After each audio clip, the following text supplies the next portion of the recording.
bonjour à vous tous, merci beaucoup Vincent de l'invitation. Ça va être une lourde tâche de passer après vous tous, surtout que moi je suis juste un modeste start-upper et non pas un professeur ou voire même un doyen. Donc évidemment je tiens à rappeler que ma présentation va pas voler aussi haut, là, hein, même pour un Saint-Exupéry, on va essayer de... c'est difficile mais bon c'est comme ça. Donc, c'est sûr que j'ai la lourde tâche de passer en dernier. Hein. Les professeurs ont commencé, les start-upers finissent. Certains verront ça comme le hasard. Moi, je pense que c'est le destin. Le passé ce matin, le futur maintenant. La doctrine hier, les start-up demain. C'est super, vraiment. Merci Emmanuel Macron. Donc, merci de me laisser la parole. Alors, donc évidemment, moi j'ai vraiment beaucoup apprécié toutes les discussions d'aujourd'hui. Je pense qu'on se recoupe un peu tous. Et je pense avant tout que je voulais insister sur le concept de Legal Tech et de Startup. Et pour bien préciser que si on devait chercher à une définition de Legal Tech, ou peut-être qu'à l'époque d'ailleurs, quand on a décidé le terme Legal Tech, je pense que les gens voulaient y aller continuer dans la logique du e-book, le e-commerce, mais le illégal, c'était pas hyper vendeur. Donc on est allé avec les legal tech, puis finalement les legal tech c'est quoi? Je pense que c'est beaucoup de choses pour rien, c'est comme ce qu'on dit, il y a les fintech, les foodtech, tout et n'importe quoi à la fois. Si finalement on vient essayer de décrire ou de décortiquer le mot legal tech, on a légal et puis on a technologie. Alors, modeste start-upper, je suis allé voir sur le Larousse, qu'est-ce qu'une technologie? Et j'ai trouvé deux définitions, un ensemble d'outils et de matériel utilisés dans l'artisanat et dans l'industrie. Et une autre définition, un ensemble cohérent de savoirs et de pratiques dans un certain domaine technique fondé sur des principes scientifiques. Donc basé là-dessus, je me suis dit, donc c'est les technologies juridiques. Si finalement, est-ce que le code d'Hammurabi, le code civil, c'était pas déjà une des premières legal tech, puisque c'est un ensemble de savoirs cohérents, un outil au service des juristes. Et que donc finalement les legal tech c'est rien d'autre que quelque chose qui existe depuis hyper longtemps, des technologies au service du monde juridique et judiciaire. Et même si on en fait tout un plat aujourd'hui, ça s'inscrit à mon avis dans la mode des startups. Finalement il n'y a rien là-dedans. C'est comme le buzz des années 2000 avec l'internet, donc ne vous inquiétez pas. Donc je pense que moi j'aurais une définition très terre à terre des legal tech. Ce sont seulement et simplement des technologies au service du droit et rien d'autre. Donc on ne va pas remplacer ni les avocats, ni les professeurs, en tout cas pas tout de suite. À côté de ça, donc point de vue d'un start-upper, j'aurais peut-être préféré entrepreneur, mais bon, j'ai gardé le titre, je ne me suis pas permis de moi changer mon sujet. Qu'est-ce qu'une start-up? Alors d'un point de vue de langage de start-upper, je vais vous dire une définition que j'ai inventée, donc, sur lequel j'aurai le copyright aussi. Une start-up, c'est une entreprise disruptive qui pivote en permanence à la recherche de sa scalabilité, lui permettant d'aller faire une ronde de financement. Donc on est hyper avancé. Finalement, une start-up, c'est quoi? Une start-up, ça n'est rien d'autre, si je passe, que une PME, mais plus cool. Donc, drame, incapable de scaler son offre, une start-up rétrogradée au rang de PME. Donc une start-up, pour moi et selon moi, si on regarde là, alors là pareil, je suis allé faire des petites recherches. Le Larousse dit jeune entreprise innovante dans le secteur des nouvelles technologies. Je trouve ça un peu réducteur.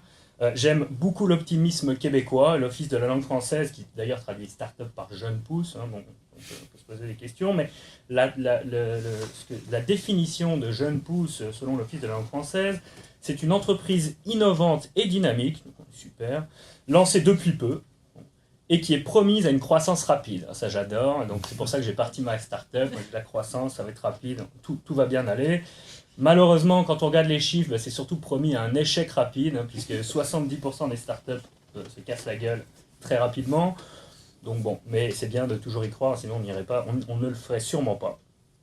Une startup d'un point de vue plus entrepreneurial, ou de concept, donc on parle de scalabilité, de disruption. Je pense que le concept de start-up, c'est qu'une start-up n'est pas destinée à rester une start-up est destinée à devenir une entreprise, une PME ou une grande entreprise. Et donc une définition d'un entrepreneur qui s'appelle Eric Ries, qui a inventé le concept de Lean Startup, c'est une institution humaine conçue pour créer un nouveau produit ou service dans des conditions d'incertitude extrême. Donc je pense que c'est un concept qui se rapproche un peu plus du concept de start-up, c'est-à-dire on va essayer de faire quelque chose. Et le concept de scalabilité est très important, à savoir de pouvoir le répliquer à grande échelle rapidement. Sinon, on va rester plus dans l'artisanat ou dans une entreprise avec des services plus traditionnels. Donc, une start-up ne reste pas une start-up. Ce qui m'a fait plaisir, c'est de voir que finalement, les jeunes veulent tous partir des startups. D'ailleurs, il y en a plein de chiffres là-dessus, mais même les professeurs de droit, finalement, la doctrine, tout le monde veut toucher à la start-up. C'est assez incroyable. Alors, est-ce que la start-up est-ce que les legal tech, est-ce la mort des professionnels du droit? J'aime toujours commencer ces conférences quand je vais voir des étudiants pour leur annoncer la mort future de leur profession, surtout avec ce qu'on a vu ce matin, qu'effectivement les nouveaux logiciels aidaient les avocats seniors et permettaient de remplacer les avocats juniors. Moi, je ne pense pas. Je pense qu'effectivement, il y a eu à l'époque, il y a deux écoles dans la legal tech. Il y a ceux qui ont peur, puis il y a ceux qui vont y croire, comme un peu toujours avec les technologies. Le débat est toujours le même finalement. Je pense que l'une start-up ou les nouveaux outils qui sont mis en place, c'est comme l'imprimerie, c'est comme l'Internet, ça va remplacer certaines choses, ça va permettre d'améliorer d'autres. Il n'y a pas de remise en question sur le fond du droit. Par contre, ça va remettre en question, et puis c'est plus le sujet qui va m'intéresser aujourd'hui, ça va remettre en question la manière dont on pratique le droit. Peut-être pas au niveau de l'enseignement, quoique je pense qu'il y aurait probablement des choses à revoir au niveau de l'enseignement, mais surtout au niveau des professionnels du droit, notamment les avocats, les notaires et tous les autres corps de métier, comme les paralégales, les secrétaires juridiques, qui travaillent autour de ces professionnels. Alors, je voulais donc on m'a demandé de faire des promesses. Alors moi, je suis comme Emmanuel, je fais beaucoup de promesses. Macron, je promets beaucoup, vu que de toute façon, c'est pas grave si je ne délivre pas. On va faire des promesses aux citoyens, des promesses aux professionnels du droit, des promesses aux étudiants, des promesses aux entrepreneurs. On va y aller là, pour finir la journée en beauté, tant qu'à faire. Donc, des promesses aux citoyens.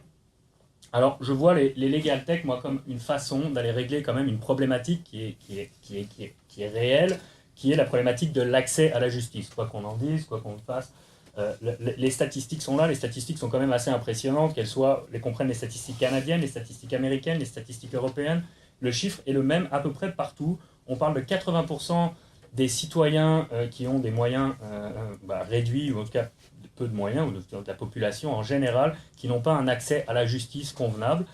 Ce chiffre, on le retrouve de la même façon avec les entrepreneurs, donc les PME, les TPE qui veulent démarrer des entreprises, 80% des entrepreneurs, c'est même un peu moins avec les entrepreneurs, mais 70% ne vont pas voir d'avocat. Donc, c'est une réalité qui existe. Alors, pourquoi Principalement, il y a une raison, une problématique de coût. Effectivement, ça coûte cher. Un avocat, en moyenne, au Canada, coûte $150 de l'heure. Tout le monde ne peut pas se permettre de payer un professionnel $150 de l'heure. Il y a aussi le sentiment du citoyen de ne pas avoir cet accès à la justice, qui est parfois erroné d'ailleurs, ou même de l'entrepreneur justement, la peur d'aller consulter un avocat, principalement parce qu'on ne sait jamais avec combien on va en sortir, la facture n'est jamais très claire. Il y a le côté du langage hermétique. Alors je ne sais pas si pour ceux qui ont vu le sketch des nuls sur le langage hermétique, je pense qu'il est à revoir, il est très parlant, mais effectivement, ça n'est pas très clair et accessible le langage juridique. Quand on voit hier avec Nicolas et Vincent, on a essayé d'aller prendre un Bixi pour se réserver un vélo, c'est un contrat de 68 pages sur un petit écran comme ça. Et on peut se poser la question de l'accès, en tout cas du consentement, en tout cas de l'accès à la compréhension. Je vous passe les histoires sur les conditions générales d'utilisation, les conditions générales de vente. Je pense qu'il y en a peu qui les lisent.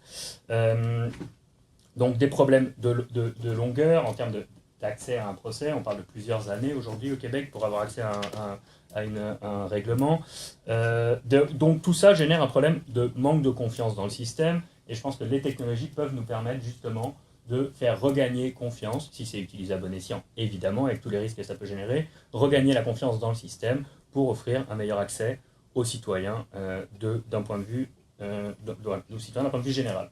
D'un point de vue de l'entrepreneuriat, quand on fait des sondages auprès de la population des entrepreneurs, on se rend compte que pour 70% des entrepreneurs en démarrage, les enjeux juridiques, administratifs et fiscaux, je parle pour le Québec, sont un enjeu majeur et un des obstacles principaux au lancement d'une entreprise.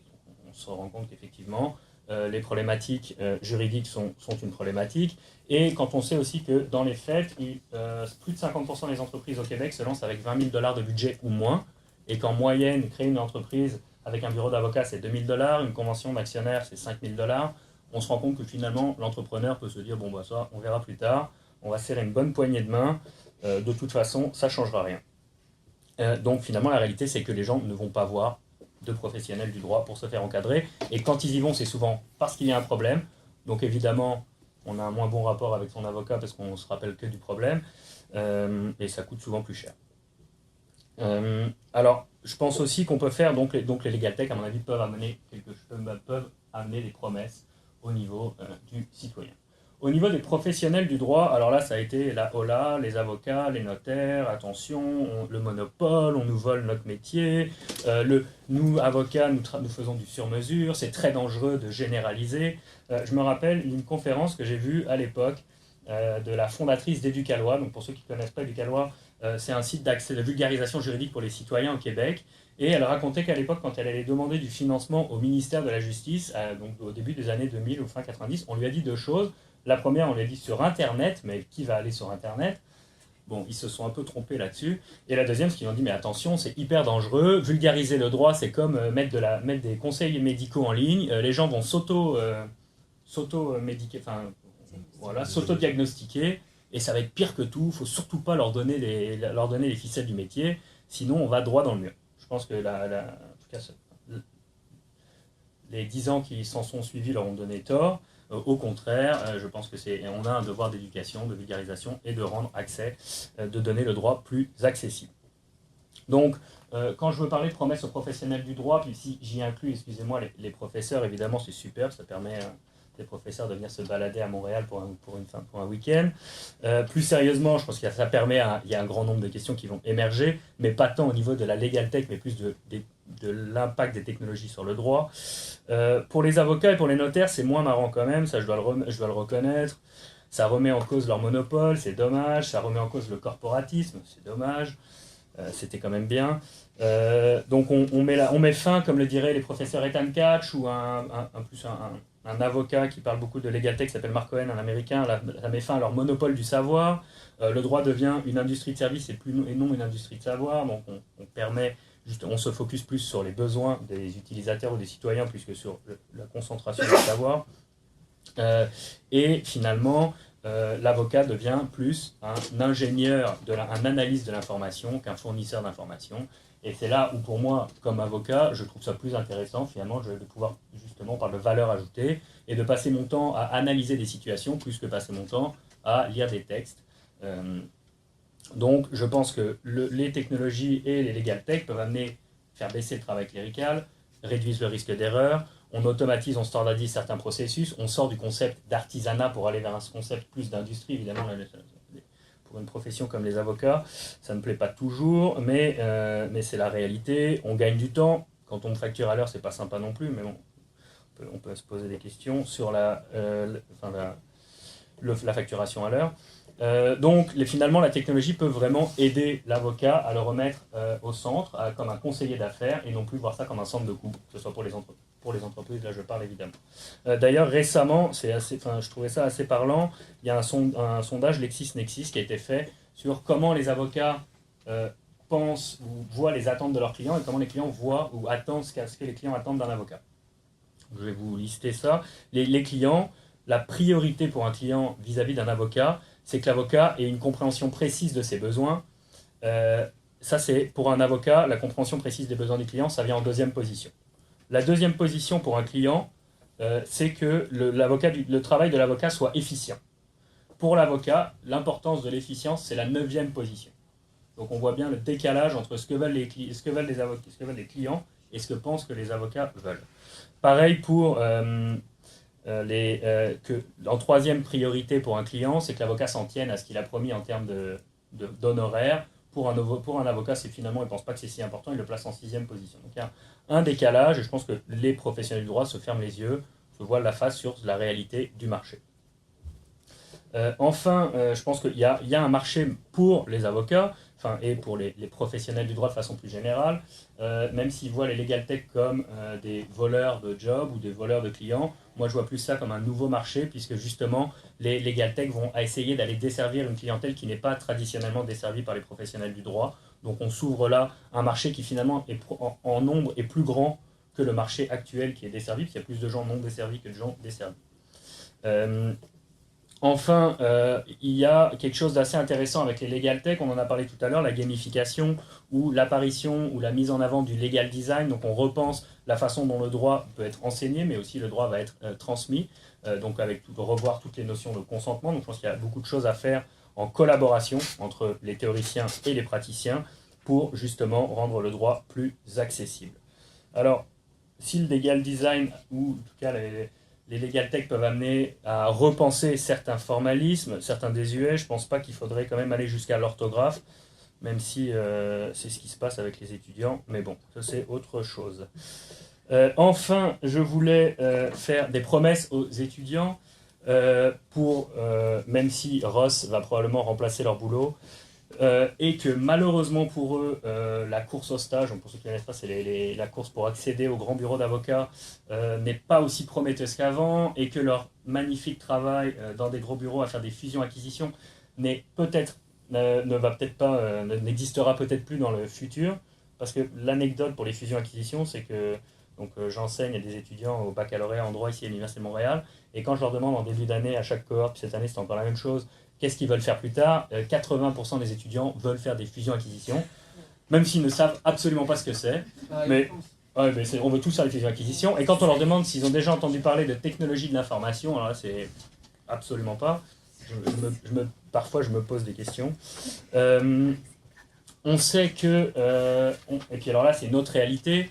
Il y a un article dans Le Monde qui est sorti l'année dernière pour la France. Le taux de chômage chez les avocats est très fort, les salaires sont misés. Alors en moyenne, les avocats gagnent très mal leur vie, les professionnels du droit, à part certains évidemment. Au Québec, c'est la même chose, il y a de plus en plus de chômage chez les jeunes avocats, de plus en plus de difficultés à trouver un stage, et on a plein de clients à côté qui ne sont pas desservis. Là, pareil, parfois je me pose des questions, pourquoi on n'arrive pas à faire que les gens se parlent. En tout cas, je pense que là, il y a là une opportunité d'aller générer du travail pour les avocats, et notamment les initiatives avec la clinique et autres initiatives qu'on pourrait voir apparaître. Donc finalement, je relisais récemment, et je le passe à des étudiants aussi, le livre de Duncan Kennedy sur l'enseignement du droit ou la reproduction de hiérarchie, qui a été écrit dans les années 70, et quand on le relit aujourd'hui, on se rend compte que globalement, ça n'a pas beaucoup changé. Donc si même beaucoup de choses ont changé technologiquement parlant, la manière dont le droit est enseigné ou la manière dont le droit est perçu dans les universités a peu évolué finalement. Et je parle là évidemment de l'aspect gros bureau et toute la vision qu'ont souvent les étudiants du monde juridique. Puisque finalement, faire des études de droit, ça n'est pas nécessairement finir dans une grande tour. On peut finir professeur, désolé. Mais on peut aussi travailler dans une société, dans des maisons d'édition de l'échelle juridique, dans une start-up. J'embauche d'ailleurs, pour ceux qui veulent. Puis je permets aussi de quitter votre job si vous voulez créer une société. Donc finalement, il y a un choix varié d'opportunités. Et malheureusement, souvent, on ne les met pas assez en avant.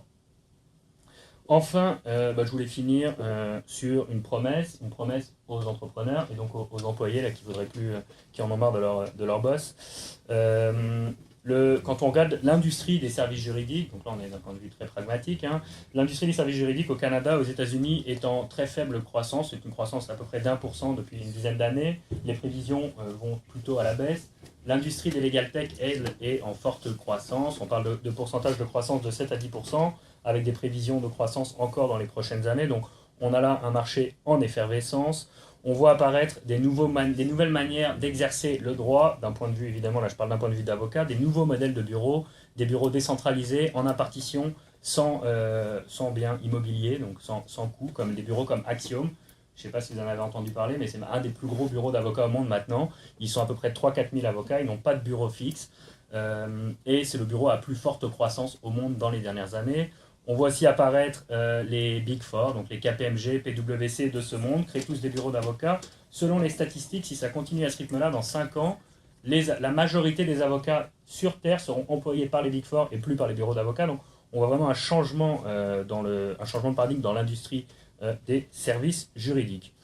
Et puis, en tout cas aussi, je voulais revenir sur le fait qu'il y a, je pense qu'au niveau des legal tech et de l'industrie juridique ou du monde juridique et judiciaire, il y a plein de choses à faire. Et avant même de parler d'intelligence artificielle, de big data et bref, de blockchain, d'ailleurs je voulais faire une blague à ce sujet, j'ai oublié, on peut passer par la numérisation de la doctrine, l'accès au droit, la mise en relation, l'amélioration des processus. Donc avant même d'aller déjà à l'étape d'après, il y a encore beaucoup de choses à faire à des niveaux plus raisonnables. Ouais, je voulais faire une petite blague parce qu'évidemment, c'est sûr qu'une start-up, c'est quoi? C'est que une start-up de nos jours, quand vous avez une bonne idée, vous allez lever facilement 1 ou 2 millions. Si vous rajoutez le terme algorithme et intelligence artificielle, vous venez de gagner 1 million de plus. En valorisation, c'est super. Il faut juste le mettre sur son site. Donc c'est notre algorithme. Puis c'est en fait derrière, c'est des algorithmes, c'est de l'intelligence non artificielle. Et puis alors si vous rajoutez blockchain, alors là c'est parti. Là. C'est génial, mais pourtant il n'y a rien qui marche. Hein, mais bon, c'est toujours, c'est très vendeur, mais faites attention. Donc évidemment, je pense que tout ça pour conclure, pour dire que c'est une période à moi que je trouve fascinante pour être dans l'univers juridique. C'est une grande période de mutation. Je voudrais donc finir sur le legal tech. Je pourrais vous faire une promesse d'opportunité, même si évidemment il y a des risques et c'est pour ça c'est très important d'avoir la doctrine qui est réfléchie et qui se pose les bonnes questions. Donc n'ayez pas peur, comme dirait Jean-Paul II. Je cite Vincent Gautret. Mais restons vigilants. Et pour citer un auteur qui n'est plus tout jeune, je voulais citer Juvénal, donc 1er siècle après Jésus-Christ, il a fait son temps, mais qui surveillera ses gardiens. Voilà. Merci.